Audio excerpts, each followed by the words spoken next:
Ang ikalawang sulat ni Pablo sa mga taga-Korinto. Unang kabanata. Mula kay Pablo na hinirang ng Diyos upang maging apostol ni Kristo Jesus, at mula rin sa ating kapatid na si Timoteo, para sa iglesia ng Diyos sa Korinto at sa mga hinirang ng Diyos na nasa buong Akaya. Sumainyo nawa ang pagpapala at kapayapaang mula sa Diyos na ating Ama at sa Panginoong Hesukristo. Purihin natin ang Diyos at Ama ng ating Panginoong Hesukristo, ang mahabaging Ama at Diyos na pinagmumula ng lahat ng kaaliwan. Inaaliw niya tayo sa ating mga kapighatian upang sa pamamagitan ng kaaliwang tinanggap natin sa Kanya ay makatulong naman tayo sa mga namimighati. Kung paanong kami nakakabahagi sa maraming paghihirap ni Kristo, may bahagi rin kami sa kaaliwang mula sa Diyos sa pamamagitan ni Kristo. Kung naghihirap man kami, ito'y sa ikaaliw at ikaliligtas ninyo.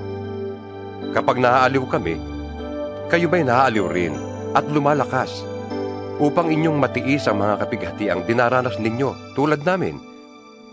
Kaya't matibay ang aming pag-asa para sa inyo, sapagkat alam namin kung paanong kahati kayo sa aming kahirapan, magiging kahati rin kayo sa aming kaaliwan. Mga kapatid, ibig naming malaman ninyo ang mga kapighatiang dinanas namin sa Asya. Napakabigat ng aming dinanas. Ano pat akala namin ay mamamatay na kami, para kaming nahatulan ng kamatayan. Nangyari yon upang huwag kaming manalig sa aming sarili, kundi sa Diyos na muling bumubuhay sa mga patay. Iniligtas niya kami sa malagim na kamatayan at patuloy na ililigtas. Kami umaasa na patuloy niya kaming ililigtas sa tulong ng inyong mga panalangin. Sa gayon, marami ang magpapasalamat sa Kanya dahil sa pagpapala niya sa amin bilang tugon sa panalangin ng marami. Ito ang aming ipinagmamalaki at pinapatunayan naman ang aming budhi. Tapat at walang pagkukunwari ang aming pakikitungo sa lahat, lalo na sa inyo. Nagawa namin ito sa tulong ng Diyos at hindi sa pamamagitan ng karunungan ng tao. Ang isinulat namin sa inyo, yun lamang kaya ninyong basahin at unawain. Gayunpaman, hindi pa rin ninyo kami maunawaan ng lubos. Umaasa kung mauunawaan din ninyo kami, upang sa araw ng Panginoong Hesus, ipagmamalaki ninyo kami kung paanong ipagmamalaki rin namin kayo. Dahil sa natitiyak ko ito, binala kong pumunta muna dyan upang mag-ibayo ang inyong kasiyahan. Binala kong dumaan muna dyan pagpunta ko sa Macedonia, at dumaan uli pagbabalik ko galing doon upang matulungan ninyo ako sa pagpunta ko sa Judea. Ako ba'y nagdadalawang isip ng balaking ko ito? Ako ba'y nagpaplanong tulad ng mga taga-sanlibutan na nagsasabing, oo, at pagkatapos hindi naman pala? Kung paanong ang Diyos ay tapat, gayon din ang salita ko sa inyo. Ang oo ko ngayon ay mananatiling oo. Ang anak ng Diyos na si Hesukristo na ipinangaral namin ni Silvano at Timoteo ay hindi oo at hindi. Dahil lagi siyang oo, sapagkat siya ang katuparan ng lahat ng pangako ng Diyos. Dahil sa Kanya, nakakasagot tayo ng amen sa ikaluluwalhati ng Diyos. Ang Diyos ang nagpapatibay sa amin at sa inyo sa pamamagitan ng pakikipag-isa kay Kristo. At siya rin ang humirang sa amin. Nilagyan niya kami ng Kanyang tatak at pinagkalooban ng Kanyang Espiritu bilang patunay na tutuparin niya ang Kanyang mga ipinangako. Saksi ko ang Diyos. Alam niya ang laman ng aking puso. Hindi muna ako pumunta riyan sa Korinto sapagkat kayo rin ang inaalala ko. Hindi sa ibig namin pangunahan kayo sapagkat alam naming matatag na kayo sa pananampalataya. Nais lamang naming tumulong upang maging maligaya kayo. Ikalawang kabanata. Pinasya kong wag na munang pumunta riyan upang hindi kayo muling madulutan ng kalungkutan. Sapagkat kung dudulutan ko kayo ng kalungkutan, sino pa ang aaliw sa akin? Hindi ba kayo rin? Kaya, sumulat muna ako sa inyo. Ayoko sa pagpunta ko riyan ay dulutan ng lungkot ang mga taong dapat magpaligaya sa akin. Sapagkat natitiyak kong ang aking kaligayahan ay kaligayahan din ninyong lahat. Ang puso ko'y puno ng lungkot at pag-aalala nang sulatan ko kayo. At maraming luha ang tumulo habang sinusulat ko yun. Sumulat ako sa inyo, hindi upang kayo'y dulutan ng kalungkutan, kundi upang ipadama sa inyo kung gaano kalaki ang aking pagmamahal. Kung may nagdulot ng kalungkutan kanino man, hindi sa akin ito ginawa. Hindi sa pinalalaki ko ang bagay na ito, pero ang totoo, kayong lahat ang dinulutan niya ng kalungkutan. Sapat na ang parusang iginawad sa kanya ng nakararami sa inyo. Dapat na ninyo siyang patawarin at aliwin upang hindi naman siya tuluyang masiraan ng loob. Kaya nakikiusap akong ipadama ninyo sa kanya na siya'y mahal pa rin ninyo. Ang isa pang dahilan ng pagsulat ko sa inyo noon ay upang subukin kayo at alamin kung sinusunod ninyo ang lahat ng ipinangaral ko sa inyo. Ang sino mang pinatawad ninyo ay pinatawad ko na rin. Ang pinatawad ko, kung meron man, ay pinatawad ko alang-alang sa inyo, sa harapan ni Kristo. Upang hindi tayo malinlang ni Satanas. Hindi lingid sa atin ang ibig niyang mangyari. Nang dumating ako sa Troas upang mangaral ng magandang balita tungkol kay Kristo, binigyan ako ng Panginoon ng magandang pagkakataon upang maisagawa yon. Ngunit hindi rin ako mapanatag, sapagkat hindi ko natagpuan doon ang kapatid na Tito. Kaya ako'y nagpaalam sa mga taga roon at nagtuloy sa Macedonia. Ngunit, salamat sa Diyos at lagi niya kaming isinasama sa parada ng tagumpay ni Kristo. Dahil sa aming pakikipag-isa sa Kanya. At sa pamamagitan namin ay pinalalaganap ng Diyos sa lahat ng dako ang mabangong halimuyak ng pagkakilala sa Kanya. Para kaming mabangong samyo ng insensong inihahandog ni Kristo sa Diyos at nalalanghap naman ng mga naliligtas at ng mga napapahamak.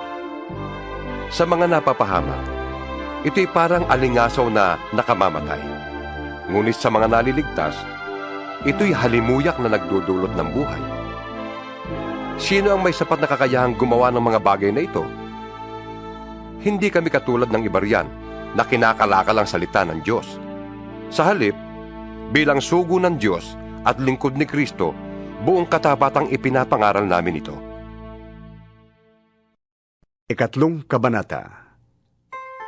Akala ba ninyo'y pinupuri na naman namin ang aming sarili? Kami ba'y tulad ng iba na nangangailangan pa ng rekomendasyon para sa inyo o mula sa inyo? Kayo na mismo ang aming rekomendasyon.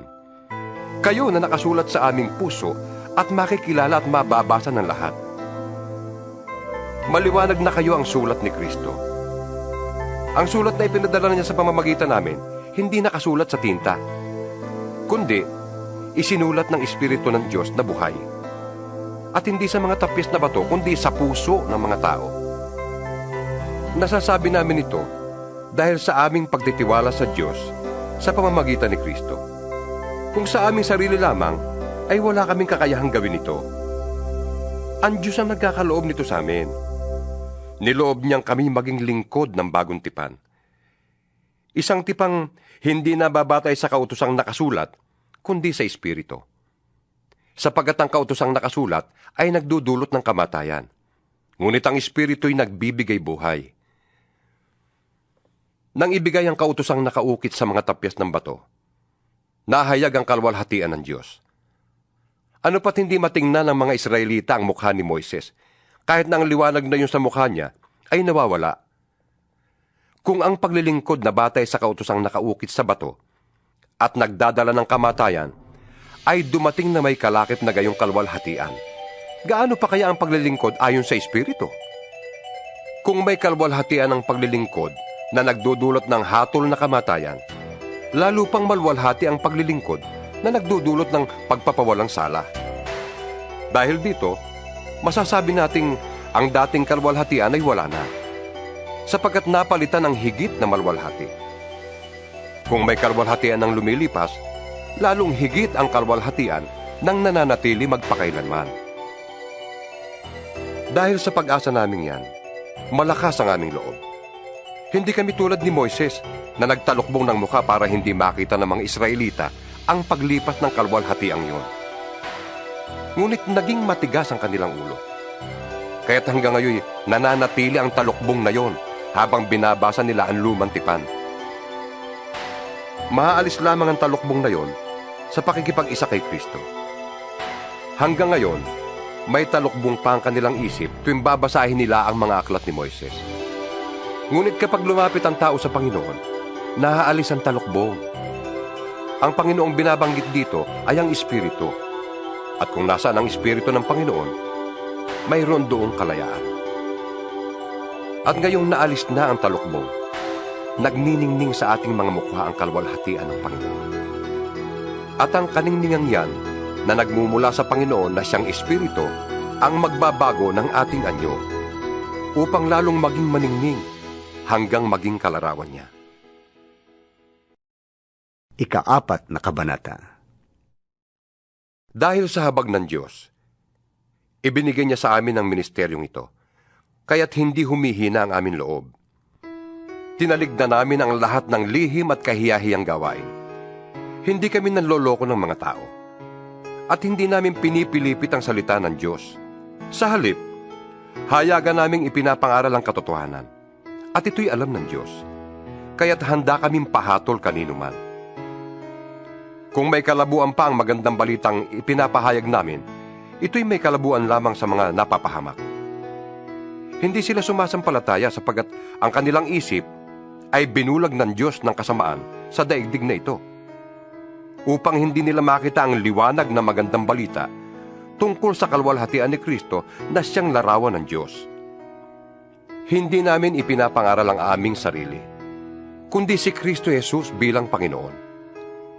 At kami ay lingkod ninyo alang-alang kay Jesus.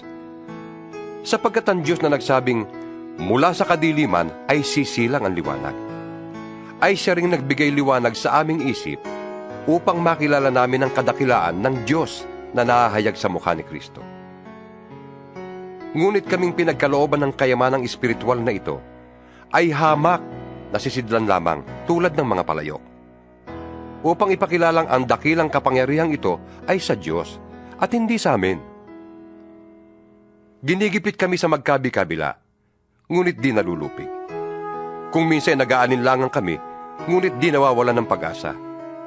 Pinag-uusig kami, ngunit hindi kami pinababayaan ng Panginoon. Napapabagsak kami, ngunit di tuluyang napapatay.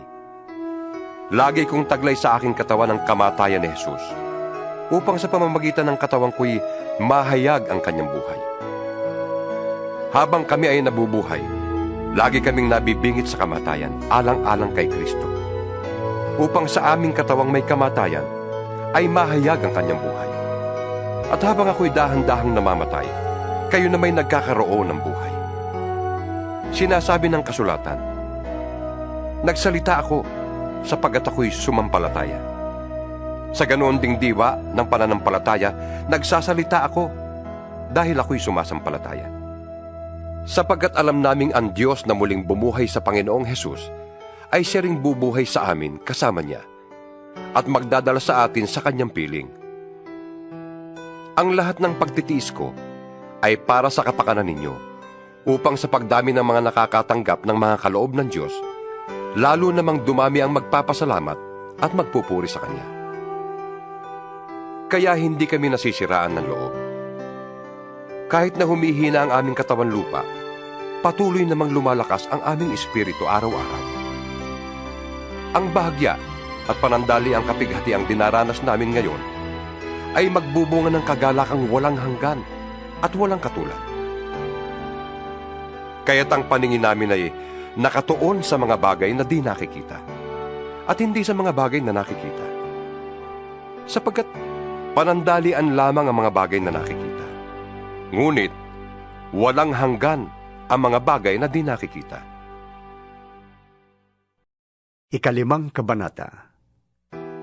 Alam natin kapag nasira na ang toldang tinatahanan natin ngayon, ang ating katawang lupa, tayo'y may tahanan sa langit na hindi nasisira. Isang tahanang ginawa ng Diyos at hindi ng tao. Dumaraing tayo habang tayo nasa katawang ito at labis na nananabik sa ating tahanang makalangit, upang kung tayo mabihisan na nito, hindi tayo matagpo ang hubad. Habang nakatira pa tayo sa tordang ito, tayo'y namimigati at dumaraing. Hindi dahil ibig na nating iwaksi ang katawang panlupa, kundi dahil ibig na nating mabihisan ang katawang panlangit. Sa gayon, ang buhay na may katapusan ay mapapalitan ng buhay na walang hanggan. Ang Diyos mismo ang nagtalaga sa atin para sa ganitong pagbabago. At ibinigay niya sa atin ang Espiritu bilang katibayan na ito'y matutupad. Kaya't laging malakas ang ating loob. Kahit na alam nating habang tayo narito pa sa katawang lupa, hindi tayo makakapasok sa tahanang inihanda ng Panginoon. Sapagkat namumuhay tayo batay sa pananalig sa Panginoon at hindi sa mga bagay na nakikita. Malakas nga ang loob nating iwanan ang katawang ito na ating tinatahanan ngayon upang manirahan na sa piling ng Panginoon. Kaya naman, ang pinakananais natin ay maging kalugod-lugod sa Kanya. Maging nasa katawan lupa tayo o nasa piling na Niya. Sapagkat lahat tayo'y haharap sa hukuman ni Kristo at tatanggap ng nararapat ayon sa ating mga gawang mabuti o masama nang tayo'y nabubuhay pa sa daigdig na ito. Kaya nga, dahil may takot kami sa Panginoon, sinisikap naming hikayatin ang mga tao na manumbalik sa Kanya. Alam ng Diyos ang tunay naming pagkatao. At inaasahan kong kilalang kilala rin ninyo ako. Hindi sa ibig naming ipagmalaking muli sa inyo ang aming sarili, kundi ibig naming bigyan kayo ng dahilan upang kami maipagmalaki ninyo. Nang sa gayon, ay masagot ninyo ang mga taong walang ipinagmamalaki kundi ang mga nakikita ng mata at hindi ang tunay na pagkatao. Kung kami parang nasisiraan ng isip, yun ay alang-alang sa Diyos. At kung matino naman kami, yan ay para sa kapakanan ninyo. Ang pag-ibig ni Kristo ang naghahari sa amin, sapagkat natitiyak naming may isang namatay para sa lahat, kung kaya't ang lahat ay mabibilang ng patay. Namatay siya para sa lahat, upang ang mga nabubuhay ngayon ay huwag nang mabuhay para sa sarili, kundi para kay Kristo na namatay at muling nabuhay para sa kanila. Kaya ngayon, ang pagtingin natin sa bawat tao ay hindi na batay sa sukatan ng tao. Noong una'y gano'n ang ating pagkakilala kay Kristo. Ngunit ngayon hindi na. Kaya't kung nakipag-isa na kay Kristo ang isang tao, isa na siyang bagong nilalang. Wala na ang dati niyang pagkatao. Sa halip, ito'y napalitan na ng bago. Ang Diyos ang gumawa ng lahat ng ito. Sa pamamagitan ni Kristo, ibinilang niya tayong mga kaibigan at hindi nakaaway. At pinili niya kami upang mapanumbalik sa kanyang mga tao. Ang ibig sabihin, sa pamamagitan ni Kristo, ang mga tao'y ibinilang ng Diyos na kaibigan at nilimot na niya ang kanilang mga kasalanan. At kami naman ay inatasan niyang ipamalita ito. Kaya nga, kami sugo ni Kristo. Ang Diyos mismo ang nakikiusap sa inyo sa pamamagitan namin. Kami nakikiusap sa inyo alang-alang kay Kristo. Makipagkasundo na kayo sa Diyos. Hindi nagkasala si Kristo. Ngunit dahil sa atin, siya'y itinuring na makasalanan upang sa pamamagitan niya ay maging matuwid tayo sa harap ng Diyos. Ika-6 na kabanata. Yamang kami mga katulong sa gawain ng Diyos. Nakikiusap kami sa inyo na huwag ninyong sayangin ang pagkakataong ibinibigay sa inyo ng Diyos. Sapagkat sinasabi niya, sa kaukulang panahon ay pinakinggan kita. Sa araw ng pagliligtas, sinaklolohan kita. Ito na ang panahong nararapat. Ngayon na ang araw ng pagliligtas. Iniwasan naming makagawa ng anumang ipagdaramdam ninuman upang hindi mapulaan ang aming paglilingkod. Sa halip, sinisikap namin sa lahat ng paraan na ipakilalang kami lingkod ng Diyos sa pamamagitan ng matyagang pagtitiis sa lahat ng uri ng kahirapan, kapighatian at mga kagipitan. Kami hinagupit, ibinilanggo at binugbog. Naranasan naming ang magtrabaho ng labis, ang di matulog magdamag, ang di kumain ng ilang araw. Namuhay kami ng malinis, may kaalaman, pagtitiis at kabutihan, upang ipakilalang kami lingkod ng Diyos sa patnubay ng Espiritu Santo at sa pamamagitan ng aming tapat na pag-ibig. Tapat na pananalita at sa kapangyarihan ng Diyos. Ang pagiging matuwid ang siya naming sandatang panlaban at panangga. Naranasan naming maparangalan at siraan ng puri, ang laitin at papurihan. Kami itinuring na sinungaling, gayong totoo naman ang aming sinasabi. Itinuturing na di kilala, gayong kami kilalang kilala. Itinuturing na mamamatay na, ngunit buhay naman. Pinaparusahan kami, subalit hindi kami namamatay. Inari kaming hapis na hapis, ngunit laging nagagala. Mukhang naghihirap, ngunit pinapayaman namin ang marami. Parang walang-wala, ngunit sagana sa lahat ng bagay.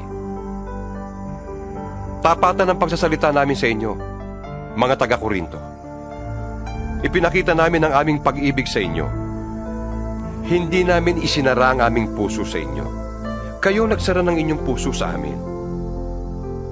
Ako'y nagsasalitang tulad ng isang ama, kaya buksan naman ninyo sa amin ang inyong puso, tulad ng ginagawa namin sa inyo. Huwag kayong makisama sa mga di sumasampalataya. Maaari bang magsama ang katwiran at ang kalikuan? O kaya'y ang liwanag at ang kadiliman? Maaari bang magkasundo si Kristo at si Belial? Ano ang kaugnayan ng sumasampalataya sa di sumasampalataya? O ng templo ng Diyos sa Diyos-Diyosan ng mga pagano?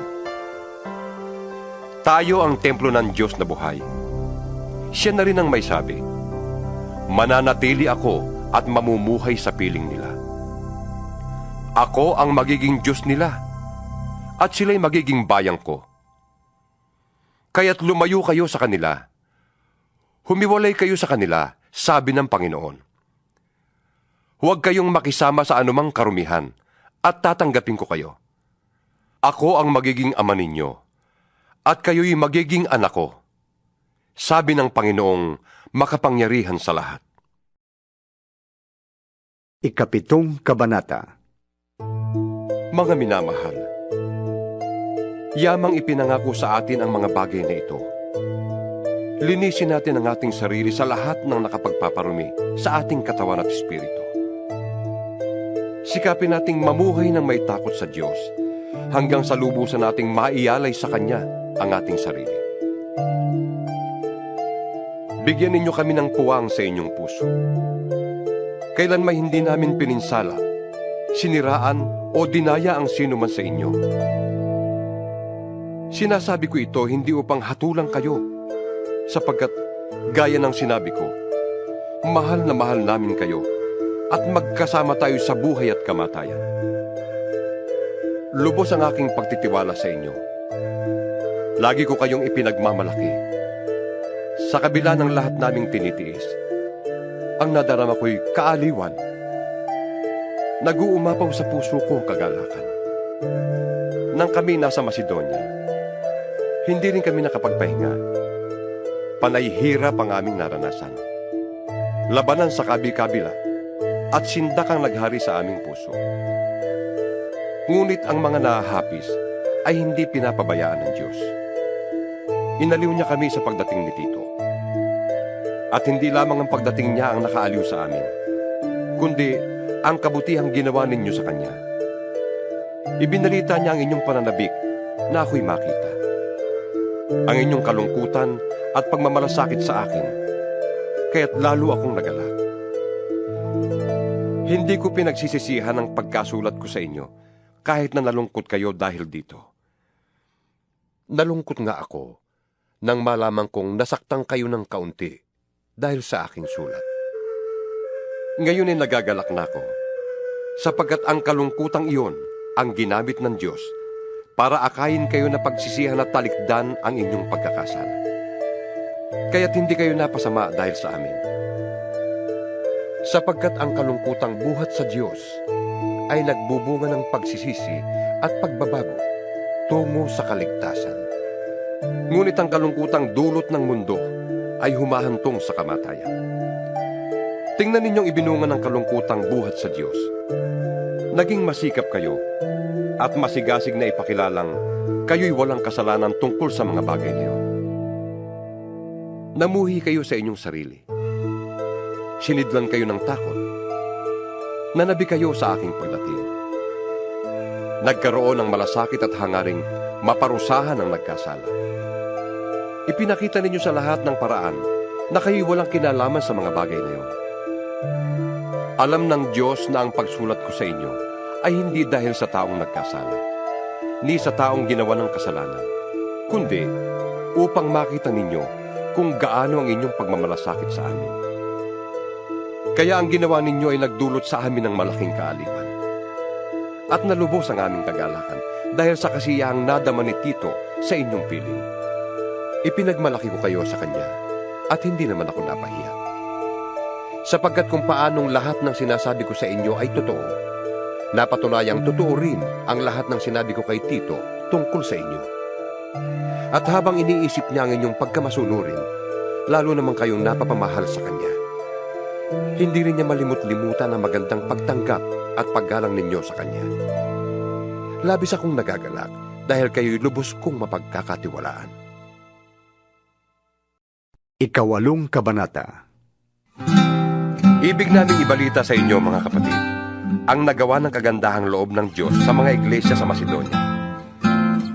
Dumana sila ng matinding kahirapan at ito'y isang mahigpit na pagsubok sa kanila. Ngunit sa kabila ng kanilang paghihikahos, masayang-masaya pa rin sila at bukas ang palad sa pagbibigay. Sila'y kusang loob na nag-abuloy, hindi lamang sa abot ng kanilang kaya, kundi higit pa. Alam ko ito sapagkat mahigpit nilang ipinakiusap sa amin na sila'y bigyan ng pagkakataong makatulong sa mga kapatid sa Judea. At higit sa inaasahan namin, inilaan nila ang kanilang sarili. Una sa Panginoon, at pagkatapos sa amin, ayon sa kalooban ng Diyos. Kaya't pinakiusapan namin si Tito, yamang siyang nagsimula nito, na kayo'y tulungan niya hanggang sa malubos ang pagkakawanggawa ninyong ito. Kayo'y tanyag sa pananampalataya, sa pagpapahayag, sa kaalaman, sa kasipagan, at sa inyong pag-ibig sa amin. Sikapin din ninyong manguna sa pagkakawanggawa. Hindi sa inuutusan ko kayo. Sinasabi ko lamang sa inyo ang ginagawang pagtulong ng iba upang masubok ang katapatan ng inyong pag-ibig. Hindi kaila sa inyo ang kagandahang loob ng ating Panginoong Hesukristo. Kahit na mayaman, nagpakadukha siya upang mapayamang kayo sa pamamagitan ng kanyang pagiging dukha. Kaya ito ang payo ko. Ipagpatuloy ninyo ang inyong pangungulekta na sinimula noon pang 1 taon.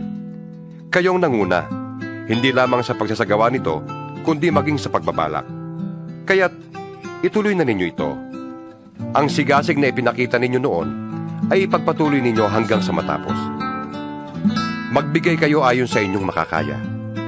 Sapagkat kung bukal sa kalooban ng pagbibigay, tatanggapin ng Diyos ang inyong nakayanan. Hindi niya hinihintay na magbigay kayo ng hindi ninyo kaya. Hindi sa ibig kong guminhawang iba at mabigatan naman kayo. Masagana kayo ngayon. Marapat lamang na tulungan ninyo ang mga nangangailangan. Kung kayo naman ang mangailangan at sila'y managana, sila naman ang tutulong sa inyo. Sa gayon, pareho kayong nakatulong sa isa't isa at naganap sa inyo ang sinabi sa kasulatan.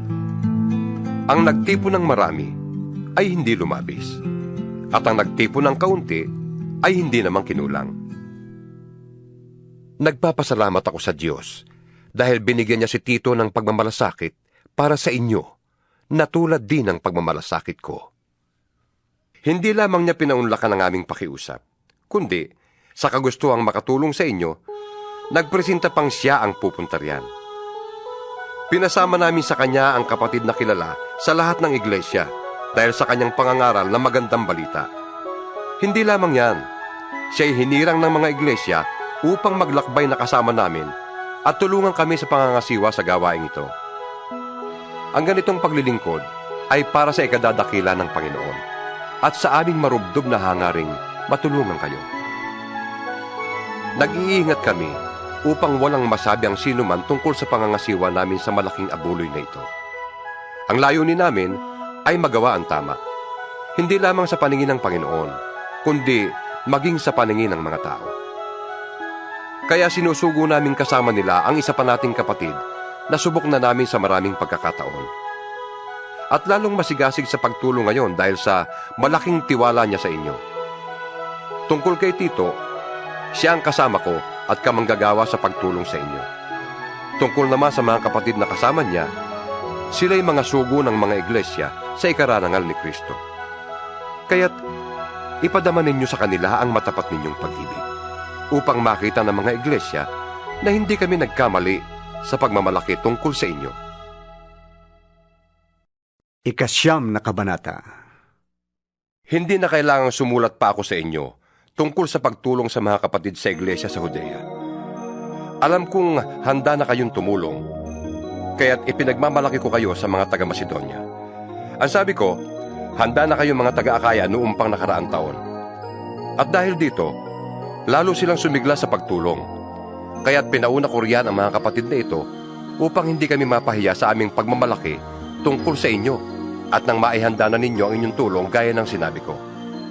Baka kami mapahiya, huwag na sabihin pati kayo. Kung may mga taga-Macedoniang sumama sa akin at makita nilang hindi pala kayo handa. Kaya't pinakiusapan ko ang mga kapatid na mauna riyan upang maihanda ang tulong na ipinangako ninyo. Sa gayon, lilitaw na talagang kusang loob ang pagbibigay ninyo at hindi sa pilitan. Tandaan nyo ito, ang nagtatanim ng kakaunti ay aani ng kakaunti. At ang nagtatanim naman ng marami ay aani ng marami. Ang bawat isa'y dapat magbigay ayon sa sariling pasya. Maluwag sa loob at di napipilitan lamang. Sapagkat iniibig ng Diyos ang kusang nagbibigay ng may kagalakan. Magagawa ng Diyos na pasaganain kayo sa lahat ng bagay at higit pa sa inyong pangangailangan upang may magamit kayo sa pagkakawang gawa. Gaya nga ng sinasabi ng kasulatan, siya'y namumudmod sa mga dukha. Walang hanggan ang kanyang kabutihan. Ang Diyos na nagbibigay ng binhing itatanim at tinapay na makakain, ang siya ring magbibigay sa inyo ng binhi at magpapalago nito upang mamunga ng sagana ang inyong kabutihang loob. Pasasaganain niya kayo sa lahat ng bagay upang mas marami ang inyong matulungan. Sa gayon, mas dadami ang magpapasalamat sa Diyos dahil sa inyong tulong na dadalhin namin sa kanila. Ang pagtulong ninyong ito sa mga kapatid ay hindi lamang makatutugon sa kanilang pangangailangan, kundi magiging dahilan pa ng walang hanggang pagpapasalamat nila sa Diyos. Ang bukas palad ninyong pagbibigay sa kanila at sa lahat ay magpapatunay na matapat ninyong sinusunod ang magandang balita ni Kristo. Dahil diyan, magpupuri sila sa Diyos, kaya't buong pagmamahal nila kayong idadalangin, dahil sa dakilang kaloob ng Diyos sa inyo. Salamat sa Diyos, dahil sa kaloob niyang walang kapantay. Ikasampung kabanata. Akong si Pablo, nang sabi ng ilan ay mapagpakumbaba at mabait kapag kaharap ninyo, ngunit matapang kapag malayo, ay nakikiusap sa inyo, alang-alang sa kababaang loob at kabutihan ni Kristo. Ipinapakiusap kong huwag ninyo kong piniting magsalita ng mabigat pagdating ko riyan. Dahil kaya kong gawin yon sa mga nagsasabing kami namumuhay ayon sa laman. Kung nabubuhay man kami bilang karaniwang tao, hindi kami nakikipaglaban ayon sa pamamaraan ng mundo. Ang sandatang ginamit namin sa pakikipaglaban ay hindi sandatang makamundo, kundi ang kapangyarihan ng Diyos na nakakapagbabagsak ng mga kuta. Sinisira namin ang mga maling pangangatwiran. Sinusugpo namin ang lahat ng pagmamataas laban sa kaalaman tungkol sa Diyos. At binibihag namin ang lahat ng isipan upang matutong sumunod kay Kristo. At kung lubusan na kayong sumusunod, nakahanda kaming parusahan ang lahat ng sumusuway. Ang mga bagay na panlabas lamang ang tinitingnan ninyo. Kung naniniwala ang sinuman na siya'y nakipag-isa kay Kristo, isipin niyang kami man, tulad niya, ay nakipag-isa rin kay Kristo. Ipagmalaki ko man ang kapangyarihang ibinigay sa amin ng Diyos sa ikatitibay ninyo at hindi sa ikapapahamak. Hindi ako mapapahiya. Huwag ninyong isiping pananakot lamang ang sulat ko sa inyo. Sinasabi ng ilan na sa sulat lamang ako matapang, sa harapan na may walang magawa. Dapat malaman ng mga taong nagsasabi ng ganyan, na kung ano ang sinasabi namin sa sulat ngayong malayo kami, ay siya rin namin gagawin kapag kaharap na ninyo kami. Hindi namin ipapantay o iahambing man lamang ang aming sarili sa ilang nagbubuhat ng sariling bangko. Napakahangal nila. Sila naglalagay ng sukatan at parisan ng kanilang sarili. Hindi kami lalampas sa hangganang ibinigay sa akin ng Diyos. Ang gawaing inilaan niya sa amin, kasama na ang pangangaral namin sa inyo. Hindi kami lumalampas ng hangganan nang kami pumunta dyan sa inyo. Kami ang unang pumaryan at nagdala sa inyo ng magandang balita tungkol kay Kristo. Hindi namin ipinagyayabang ang pinaghirapan ng iba. Umaasa kaming titibay ang inyong pananampalataya at dahil dyan ay lalawak ang aming gawain sa inyo. Ngunit hindi naman lalampas sa hangganang inilagay ng Diyos. Pagkatapos, maipapangaral naman namin ang magandang balita sa ibang mga lupain at hindi namin aangkinin ang ginawa ng iba. Tulad ng sinasabi sa kasulatan, kung may gustong ipagmalaki ang sinuman, ang ginawa ng Panginoon ang kanyang ipagmalaki.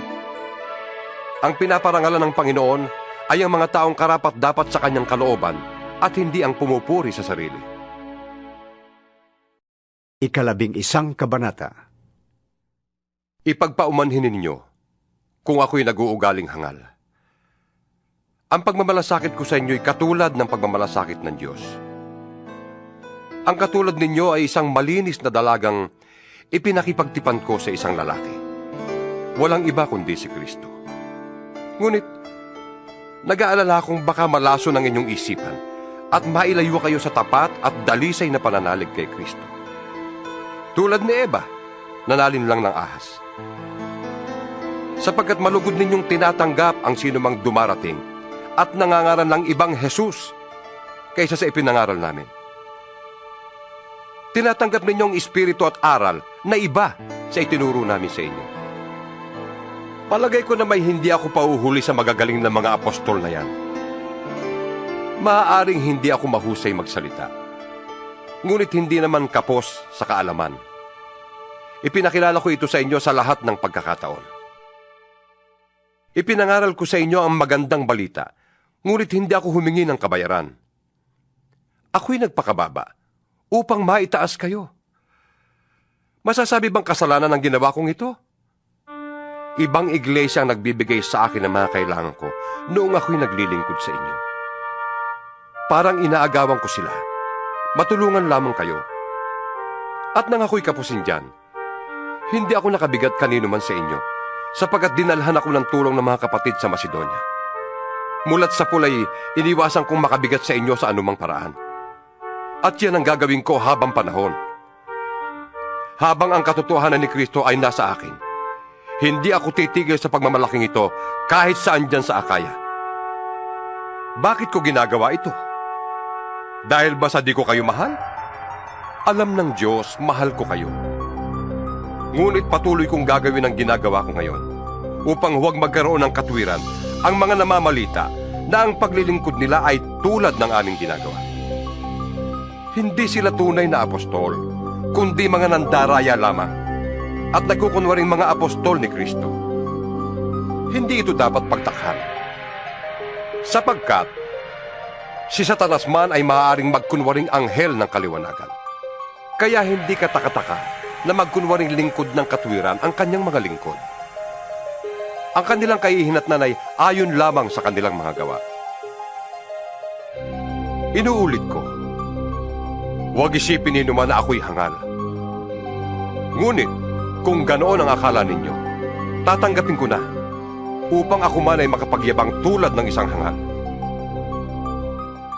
Ang sinasabi ko sa pagmamalaking ito ay hindi buhat sa Panginoon, kundi pagyayabang ng isang hangal. Dahil marami ang nagyayabang tungkol sa mga bagay na makalupa. Ako man ay magyayabang din. Nagtitiyaga kayo sa mga hangal na yan? Palibhas ay matatalino kayo? Pinagtitiisan ninyong kayo'y alipinin, sakmalin, pagsamantalahan, maliitin, o sampalin? Kahiya-hiya man ay aaminin kung hindi namin kayang gawin yan. Kung may nakapagyayabang, ako'y makapagyayabang din. Ako'y nagsasalita tulad ng isang hangal. Sila ba'y Hebreo? Ako man. Mga Israelita ba sila? Ako rin. Lepi ba sila ni Abraham? Ako'y ganun din. Sila ba'y mga lingkod ni Kristo?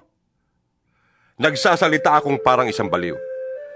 Ngunit, ako'y mas mabuting lingkod ni Kristo kaysa kanila. Higit ang aking paghihirap kaysa sa kanila. Makailang ulit akong nabilanggo. Hinagupit ng maraming beses. At madalas na nabingit sa kamatayan. 5 beses akong tumanggap ng 39 na palo mula sa mga Hudyo. 3 ulit kong naranasang hagupitin ng mga Romano at minsan namang binato. 3 beses kong naranasang mawasak ang barkong sinasakyan. At minsan maghapot magdamag akong lulutang-lutang sa dagat. Sa malimit kong paglalakbay, nalagay ako sa iba't ibang panganib. Sa mga ilog, sa mga tulisan, sa mga kapwa ko Hudyo at sa mga hintil.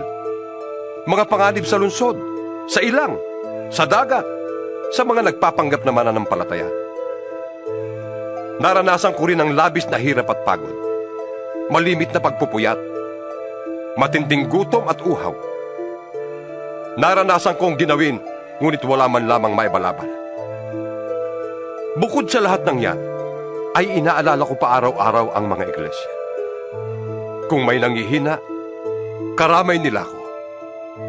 At kung may nauhulog sa pagkakasala, labis na naghihirap ang kalooban ko. Kung kailangan ako'y magyabang, ang ipagyayamang ko'y ang aking mga kahinaan. Hindi ako nagsisinungaling, ya'y alam ng Diyos at Ama ng Panginoong Hesus. Purihin siya magpakailanman. Nang ako'y nasa Damasco, ang pintuan ng lungsod ay pinabantayan ng gobernador na nasasakop ni Haring Aretas upang ipahuli ako. Ngunit, isinakay ako sa isang tiklis at ibinaba sa kabila ng pader upang ako'y makatakas. 12 kabanata. Kailangan kong magmalaki, kahit na wala akong mapapala sa paggawa nito. Ang sasabihin ko naman ngayon, ang mga pangitain at mga pahayag mula sa Panginoon. May kilala akong isang Kristiyano na dinala sa 3 langit. 14 na taon na ang nakakalipas. Hindi ko lang matiyak kung iyo'y isang pangitain lamang o tunay na pangyayari. Ang Diyos lamang ang nakakaalam. Inuulit ko, siya'y dinala sa paraiso.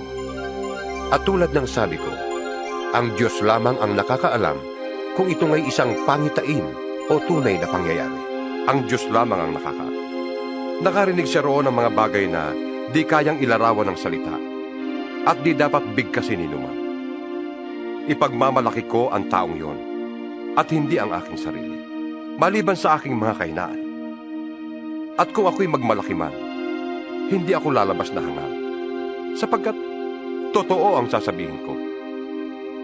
Ngunit hindi ko ito gagawin, sapagkat ayokong mag-isip ang sinuman ng higit tungkol sa akin kaysa kanyang nakita o narinig sa akin. Ngunit upang hindi ko ipagyabang ang kamanghamanghang pahayag ng Diyos sa akin, ako'y binigyan niya ng isang kapansanan sa katawan na nagsisilbing sugo ni Satanas upang pahirapan ako. Nang sa gayon, hindi ako maging palalo. 3 beses kong idinalangin sa Panginoon na alisin ito. Ngunit ganito ang kanyang sagot. Ang pagpapala ko ay sapat sa lahat ng pangangailangan mo. Lalong nahahayag ang aking kapangyarihan kung ikaw ay mahina. Kaya't buong galak kong ipagmamalaki ang aking mga kahinaan upang lalo kong madama ang kapangyarihan ni Kristo. Dahil kay Kristo, walang halaga sa akin kung ako may mahina, kutyain, pahirapan, usigin, at magtiis. Sapagkat kung kailan ako lalong mahina, saka naman ako nagiging malakas.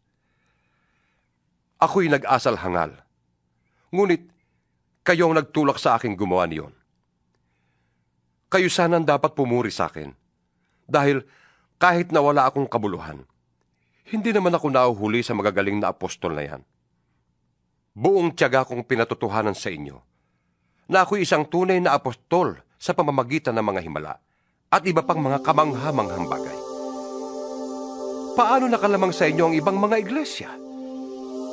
Hindi sila nakalamang. Liban sa pangyayaring hindi ako humingi sa inyo ng kahit ano. Ipagpatawad ninyo kung iyon ay isang pagkukulang. Ito ang ikatlong pagpunta ko riyan, at hindi ako makakabigat sa inyo. Kayo ang nais ko, hindi ang inyong ari-arian. Ang mga magulang ang dapat mag-impok para sa mga anak, at hindi ang mga anak para sa mga magulang. At ikaliligaya kong gugulin ang lahat at ihandog pati ang aking buhay para sa inyong kapakanan. Dahil ba sa kayo'y minahal ko ng labis, kaya kaunti ang pagmamahal ninyo sa akin? Alam ninyong hindi ako nakabigat kanino man sa inyo. Subalit sinasabi ng ilan na ako'y tuso at nandaraya lamang sa inyo. Bakit? Pinagsamantalahan ko ba ang inyong kabutihan sa pamamagitan ng mga sinugo ko riyan? Pinakiusapan ko si Tito na pumunta riyan at pinasama ko sa kanya ang isang kapatid. Si Tito ba'y nagsamantala sa inyo? Hindi ba't namuhay kami ayon sa iisang espiritu at iisa ang aming pamamaraan? Akala ba ninyo'y ipinagtatanggol namin ang aming sarili? Hindi. Nagsasalita kami sa harapan ng Diyos ayon sa nais ni Kristo. Mga minamahal, lahat ng ginagawa namin ay para sa ikabubuti ninyo. Nangangamba akong baka pagpunta ko riyan ay may makita ako sa inyong di ko gusto at kayo naman ay may makita sa akin na di ninyo gusto. Baka ang matagpuan ko'y pag-aaway-away, pag-iinggitan, pag-aalitan, pagmamaramot, pagsisiraan, pagtsitsismisan, pagmamataas, at kaguluhan. Nangangamba ako na pagpunta kong muli riyan, hiyain ako ng aking Diyos sa harapan ninyo. At itatangis ko ang karumihan, pakikiapid, at kahalayang hindi pa ninyo pinagsisihat tinatalikdan. 13 kabanata. Ito ang ikatlong pagpunta ko riyan. Ang anumang sumbong ay kailangang patunayan ng 2 o 3 saksi, gaya ng sinasabi ng kasulatan. Ngayong ako'y malayo, inuulit ko sa mga nagkasala. At sa iba pa, ang sinabi ko noong pangalawang dalaw ko. Wala nang patapatawad pagdating ko diyan. Gagawin ko ito upang patunayan sa inyong si Kristo ay nagsasalita sa pamamagitan ko. Hindi siya mahina sa pakikitungo sa inyo, kundi makapangyarihan. Kahit na siya'y mahina ng ipako sa krus, nabubuhay siya ngayon sa kapangyarihan ng Diyos. Dahil sa pakikipag-isa namin sa Kanya, kami mahina rin. Ngunit, sa pakikitungo sa inyo, kami ay mabubuhay na kasama Niya sa pamamagitan ng kapangyarihan ng Diyos. Subukin ninyo ang inyong mga sarili kung kayo'y namumuhay ayon sa pananampalataya. Suriin ninyo ang inyong sarili. Hindi ba ninyo nalalamang nasa inyo si Kristo Jesus? Maliban na lang kung kayo'y mga bigo sa pagsubok. Umaasa akong makikita rin ninyo na hindi kami bigo. Idinadalangin namin sa Diyos na sana'y huwag kayong gumawa ng masama. Hindi upang palabasin kami tama, kundi upang makagawa kayo ng mabuti. Kahit lumitaw na kami mali. Sapagkat hindi namin maaaring kalabanin ang katotohanan. Wala kaming magagawa kundi tanggapin ito. Kami nagagalak na maging mahihina kung kayo naman ay lalakas. Kaya, idinadalangin rin namin kayo'y maging ganap. Isinusulat ko ang mga bagay na ito habang ako'y wala pa riyan, upang pagdating ko ay hindi na kailangan pang magpakita ako ng pagsik sa paggamit ng kapangyarihang ibinigay sa akin ng Panginoon. Ang kapangyarihang ito'y ibinigay sa akin para sa ikatitibay, hindi para sa ikasisira ninyo. Hanggang dito na lamang mga kapatid, at paalam na sa inyo. Sikapin ninyong maging ganap at sundin ninyo ang mga payo ko. Magkaisa kayo at mamuhay ng payapa. Sa gayon, sa inyo ang Diyos ng pag-ibig at kapayapaan. Magbatian kayo bilang magkakapatid kay Kristo. Kinukumusta kayo ng lahat ng mga kapatid sa iglesia.